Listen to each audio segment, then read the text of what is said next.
नमस्कार दोस्तों। ऐसा शायद ही कोई प्राणी होगा इस धरती पर जो एलियंस यानी परग्रही जीवों के बारे में जानना न चाहता हो। हमने बहुत सी कहानियां सुनी हैं, हमने बहुत सी फिल्में देखी हैं, हमने बहुत सारी किताबों में पढ़ा है और धरती पर बहुत सारा इंसान द्वारा बनाया गया स्ट्रक्चर देखकर भी लगता है कि वह इंसानों द्वारा बनाया गया वह स्ट्रक्चर नहीं है, क्योंकि इतनी उन्नति इंसान ने उस वक्त तक नहीं की थी। फिर हम उस स्ट्रक्चर को परग्रही प्राणी द्वारा निर्मित या फिर एलियंस द्वारा बनाया गया मानकर या फिर इसकी संभावना व्यक्त करते हैं। परंतु सवाल वही है, क्या हम ब्रह्मांड में अकेले हैं? अर्थात क्या पूरे ब्रह्मांड में सिर्फ पृथ्वी पर ही जीवन है? मनुष्य ने चांद और मंगल और बाकी के ग्रहों पर इसकी पड़ताल की है, परंतु उन्हें जीवन जीने योग्य वातावरण वहां पर नहीं मिला। अब सवाल उठता है, क्या हम अकेले हैं? क्या एलियंस होते हैं? अक्सर हम इन सवालों में उलझ जाते हैं। वैज्ञानिक भी लगातार इनका जवाब ढूंढने में दिन रात लगे हुए हैं, मगर अनगिनत ग्रह अपने भीतर समेटे हुए रहस्यमय ब्रह्मांड से यह जवाब ढूंढना इतना भी आसान नहीं।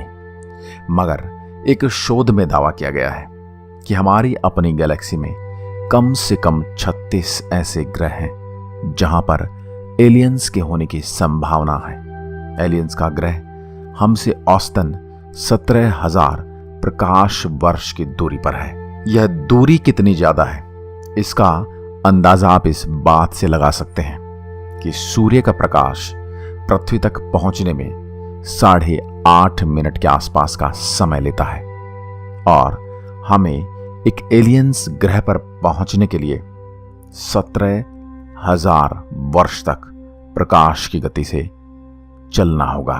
परंतु मौजूदा तकनीक से हमारा उन तक पहुंचना नामुमकिन है। मगर आप ब्रिटेन की यूनिवर्सिटी ऑफ नॉटिंघम ने अनुमान लगाया है कि हमारी होम गैलेक्सी में कम से कम 36 ऐसी सभ्यताएं हैं जो हमसे संपर्क करने की कोशिश में हैं। क्रिस्टोफर कॉन्सेलाइस के नेतृत्व वाली टीम ने अनुमान लगाया कि जिस ढंग से धरती पर जीवन संभव है उसी ढंग से कुछ ग्रहों पर भी जीवन संभव है। अर्थात वहां पर ऐसा वातावरण है जहां पर जीवन पनप सकता है और जीवन वहां पर उपस्थित है। अब इन्होंने इसका अनुमान किस गणना के आधार पर लगाया, चलिए उसके बारे में भी जानते हैं। टीम की ओर से कहा गया कि जिस ढंग से 500 करोड़ साल पहले धरती पर जीवन की उत्पत्ति हुई थी उसी ढंग से कम कुछ दर्जन अन्य ग्रहों पर भी ऐसा हुआ है।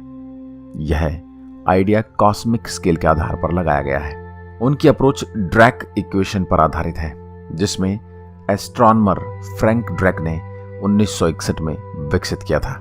इसके आधार पर ब्रह्मांड के आकार को देखते हुए संचार करने में सक्षम सभ्यताओं की संख्या का अनुमान लगाया गया था।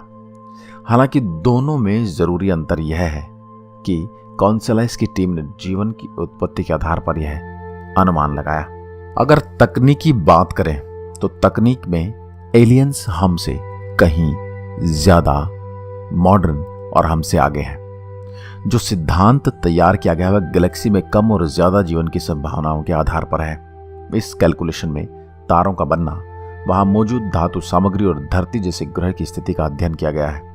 टीम का कहना है कि इससे हमें कुछ जरूरी सवालों के जवाब मिल सकते हैं, जैसे हमारी गैलेक्सी में किस ग्रह पर जीवन संभव है और वहां किस हद तक जीवन है। एक अनुमान यह भी है कि इन सभ्यताओं पर मौजूद एलियंस लगातार रेडियो ट्रांसमिशन जैसे सिग्नल भेजकर अपनी मौजूदगी को दर्ज करा रहे हैं। हमारी अपनी खुद की योग्यता सिर्फ कुछ सैकड़ों साल पहले ही आई है, जबकि वे हमसे बहुत साल पहले से ऐसा कर रहे हैं। आज की वीडियो में बस इतना ही। ऐसी ही अन्य वीडियोस देखने के लिए आप हमारे चैनल गैलेक्सी के रहस्य को सब्सक्राइब करें और साथ ही दिया गया बेल आइकन जरूर दबाएं ताकि आने वाली हर वीडियो का नोटिफिकेशन आप तक पहुंचता रहे। धन्यवाद।